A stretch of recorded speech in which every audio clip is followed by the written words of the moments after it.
Hello， 大家好，歡迎大家返到嚟 Helen's Whisper。今日呢，想同大家分享我哋去到北倫敦朝聖阿仙奴之旅。今次呢，每人耗費接近8000蚊睇咗兩場比賽，分別係阿仙奴作客水晶宮同埋阿仙奴主場對呢個葉士域治嘅。前者呢，我哋係透過中介買飛啦，而後者呢，就係透過 K6 買咗 Hospitality 嘅套票嘅。如果港人去睇英超呢，我估最容易買到就係 Hospitality 嘅套票啦。套票呢就包括睇波啦、賽前嘅餐飲啦、Stadium Tour 啦，同埋博物館嘅，就成為5000蚊一個。你哋覺得值唔值呢？片尾再同大家分享一下感受。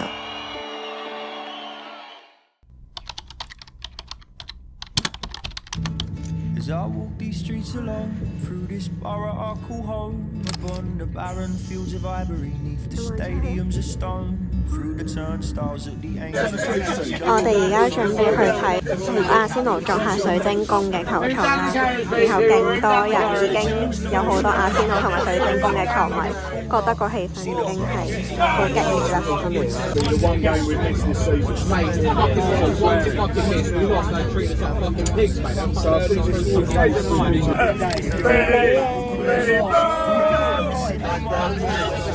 準備好未啊，先生？一落車已經勁多阿仙奴嘅球迷一齊唱歌咯，勁誇張頭先，係咪啊？見到，黃色帽嗰個都係阿仙奴嘅球迷。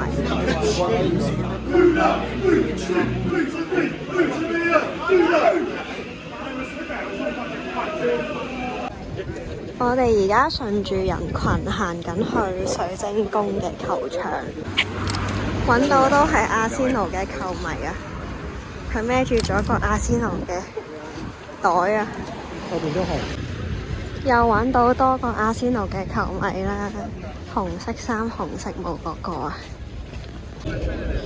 我哋準備進場啦，我哋係 entrance line 啊，呢度係 lounge 咯，有好多人喺度買酒啊、買嘢飲啊，同埋洗手間都可以喺呢度去，呢度比較焗啲，同埋有好多人已經準備飲醉晒，準備入場。我哋坐呢個位都好前啊，係角球位咯。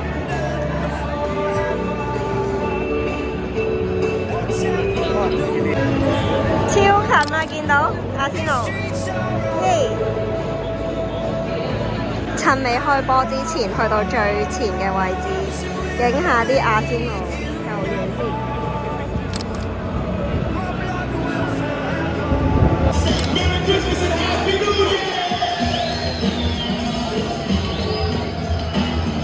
See what they're doing and the settlement they've got for their patients. Yeah. 嗰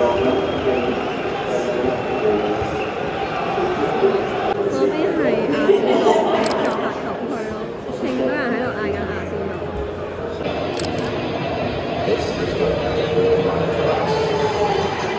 準備進場啦！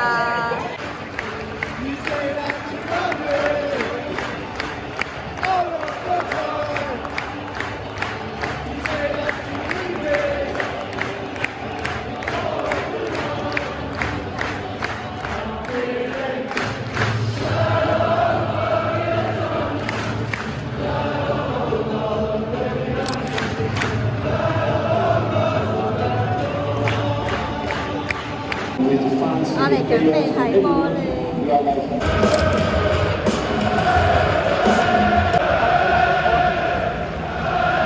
好勁啊！嗰邊作客球迷，開場啦！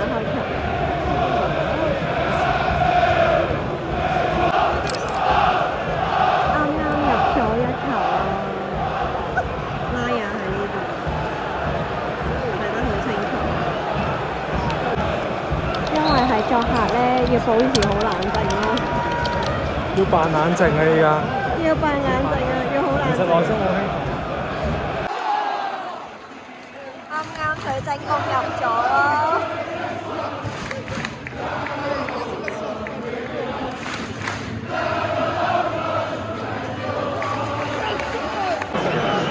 而家準備角球，唔知有冇機會咧？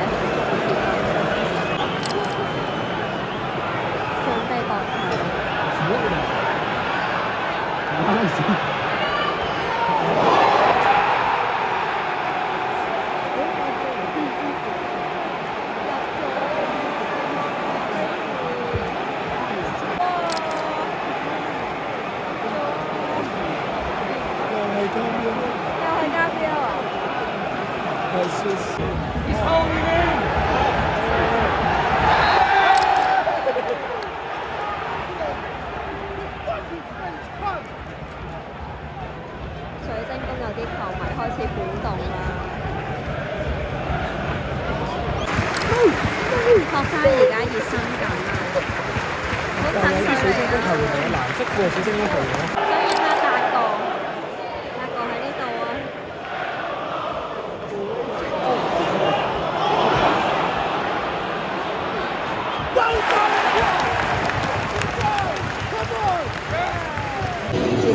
而家中場休息啦，啲草地咧灑緊水咯。而家係打氣環節，有隻綠色嘢好核突咯，唔知咩嚟嘅。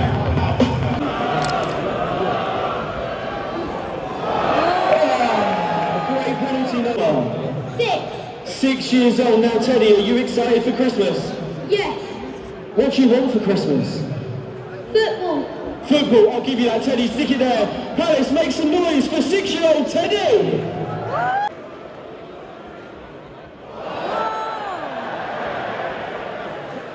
Remember, Arsenal fans.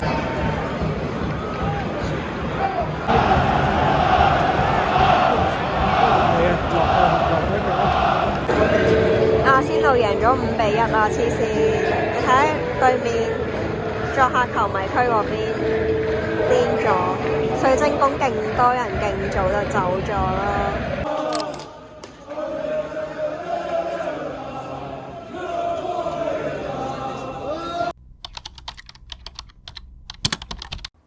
如果大家想朝聖阿仙奴嘅話呢，有4個地方呢想推介大家可以去嘅。第一個呢就係 Highbury Stadium 啦。Highbury Stadium 呢其實係1913年呢已經建成㗎啦，仲曾經喺球場上攞過英超嘅冠軍。鼓勵大家可以喺嗰度逗留15至30分鐘，了解一下嗰邊嘅歷史啦，同埋而家改建成住宅區嘅樣嘅。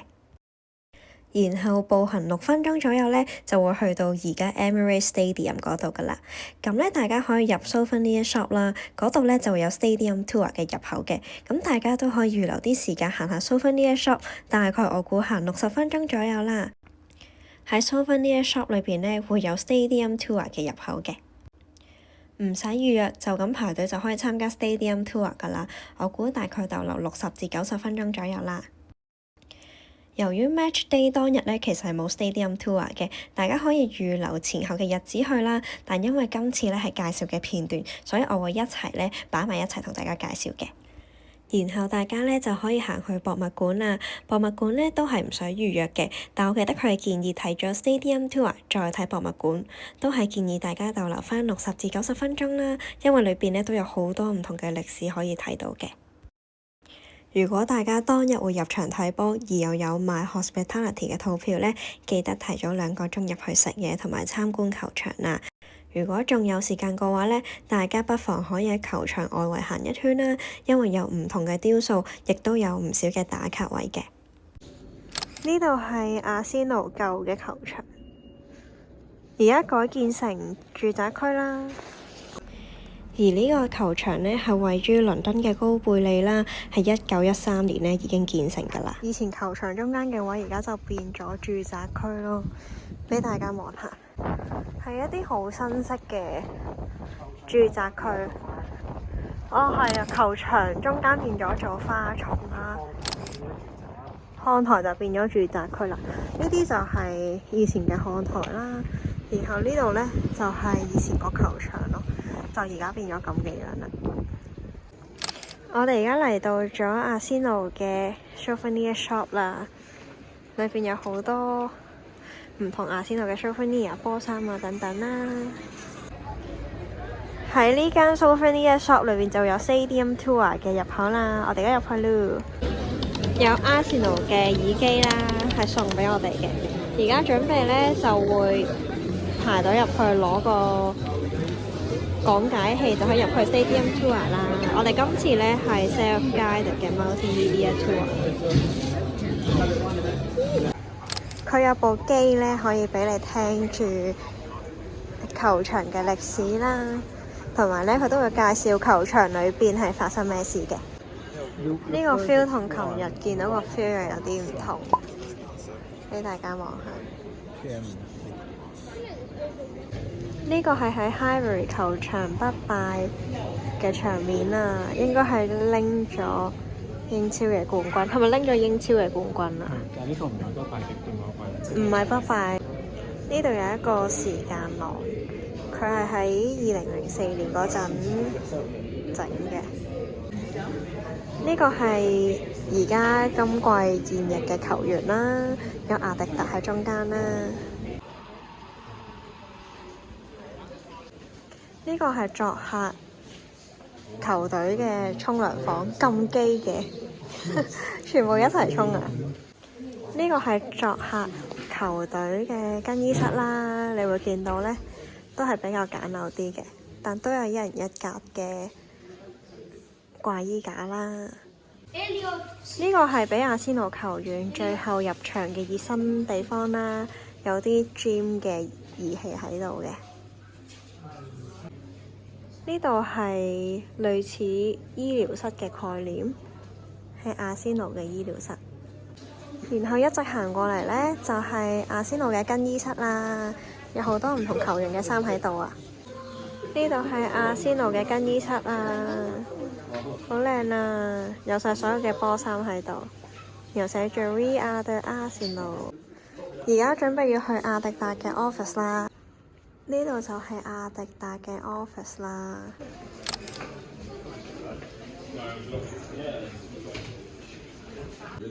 呢度係 press room 嚟嘅，可以喺度影相都得。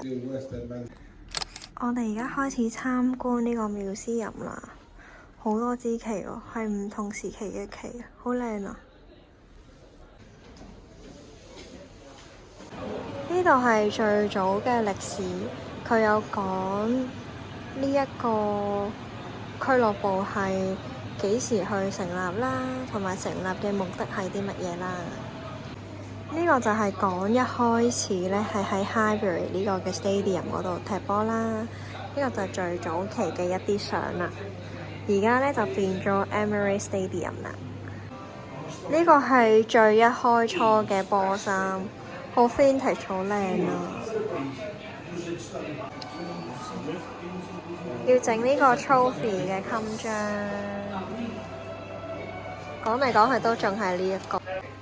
呢個係好經典，以前啲人去睇波嘅相咯，真係大晒紳士帽，好英倫風嘅感覺咯，好靚，好 vintage 啊！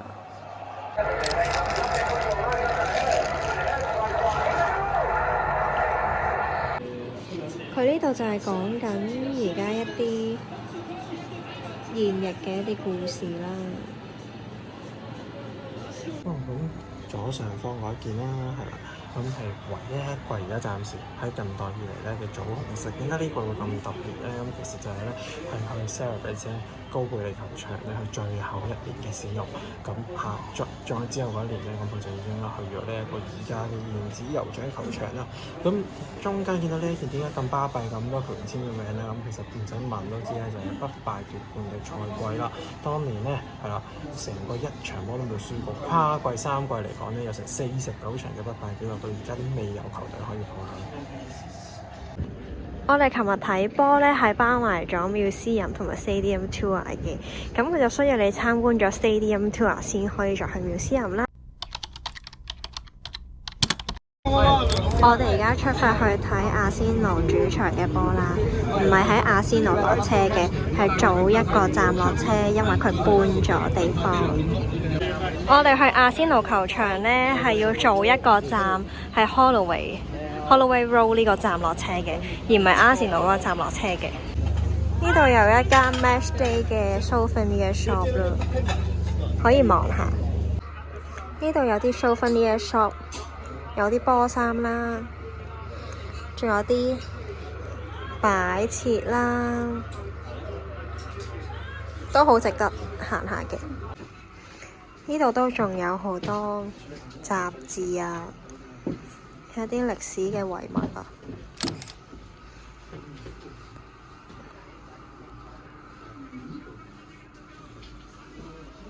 我哋準備去睇阿仙奴嘅球賽啦。你今日撐邊隊啊？你話咧？我係奧迪加特啊，你係耶穌。一陣見。前面就係 Emirates 嘅球場啦，我我哋今次買咗 hospitality 嘅飛咯，即係每個人5000幾蚊啊！睇下一陣有啲咩喺裏邊包埋先。已經準備見到 Emery 嘅球場啦，興唔興奮啊？興唔興奮啊？興奮！就嚟到啦！哇！準備見到啦！Oh my god！哇！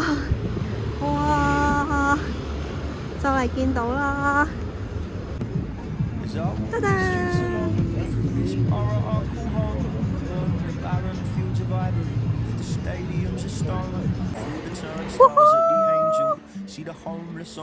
係阿仙奴嘅球場啦 ，Emirates Stadium。有球迷會就會有㗎啦，你睇下香港喺呢度，放大俾大家睇，再放大啲。呢度啊，見唔見到啊？香港 Gunners， 呢度，香港區旗 Gunners。入到嚟攞翻本場刊先，係耶穌啊！佢做乜頂住個波嘅？袋住個波。喺呢個用餐嘅區域呢，係包一份嘅主食嘅，同埋有2杯嘅嘢飲啦。呢邊呢有啲披薩啦，你有甜有鹹嘅，唔係淨係得士多啤梨咁恐怖嘅。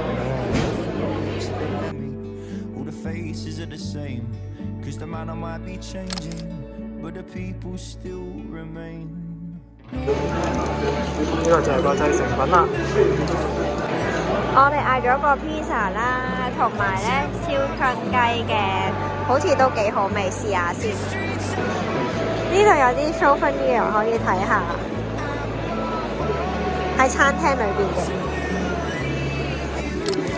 我哋啱啱食完嘢啦，我哋覺得個披薩麻麻地，但係個燒春雞幾好食嘅。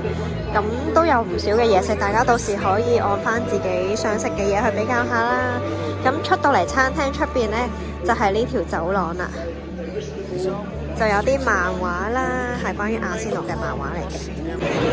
其實成個 hospitality 嗰個 area 呢，係有好多間餐廳啦。除咗頭先我哋見到呢，你沿住個圓拱形行呢，其實都會一直會見到有唔同嘅餐廳嘅。呢度就係 Emery 嘅球場啦，啱啱出到嚟，我哋係坐呢個位係咪啊？都好近喎，其實都不錯不錯。我哋又見到 Hong Kong 嘅旗啦，見唔見到啊？大家望唔望到啊？呢度就應該係台灣嘅，寫住一生槍手一世空白。而家就應該係啲球員準備練緊波啦。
仲有大概1分鐘時間就完場啦，希望阿仙奴捱埋佢啦，捱埋佢啊！哎呀，捱埋佢啊！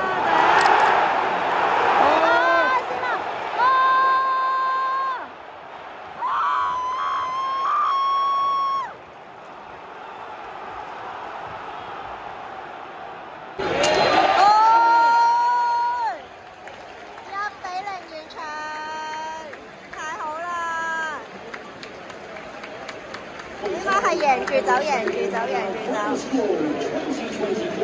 1-0 to the Arsenal.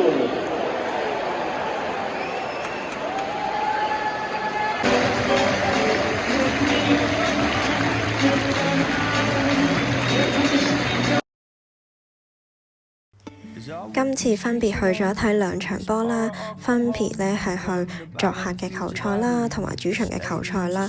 我自己覺得咧，前者作客嘅球賽咧，唔知點解意外地咧係氣氛好好多嘅。不論係由火車站開始啦，去到進場嘅時候咧，我都係覺得作客嘅球迷咧嘅氣氛好好多啦。雖然我哋喺水晶宮嘅球區咧，當我哋自己球隊入波嗰陣咧，唔可以好開心咁歡呼啦，但其實 overall 嘅感覺嚟講咧，其實作客嘅球賽都唔錯嘅。咁而喺主場睇波咧，係另一種嘅感覺，係有激動啦，有感動啦，因為所有人咧都係為住阿仙奴去打氣嘅。但我自己咧就略嫌 hospitality 區域嘅球迷咧係比較安靜啲嘅。我估可能好多咧都係遊客啦，冇當地嘅球迷咧咁激烈，所以個氣氛咧就差咁少少。好彩入球嗰陣咧，大家都一齊企起身，一齊去打氣，一齊去歡呼。呢一個嘅回憶咧，係好難用金錢可以衡量到嘅。今次嘅 hospitality 套票呢，就係包埋 stadium tour 啦、museum 嘅參觀啦，同埋賽前嘅餐飲嘅。唔知大家有覺得呢個價錢值唔值呢？今集就嚟到呢度啦，希望大家都中意今集嘅內容啦。我哋好快會再見，拜拜。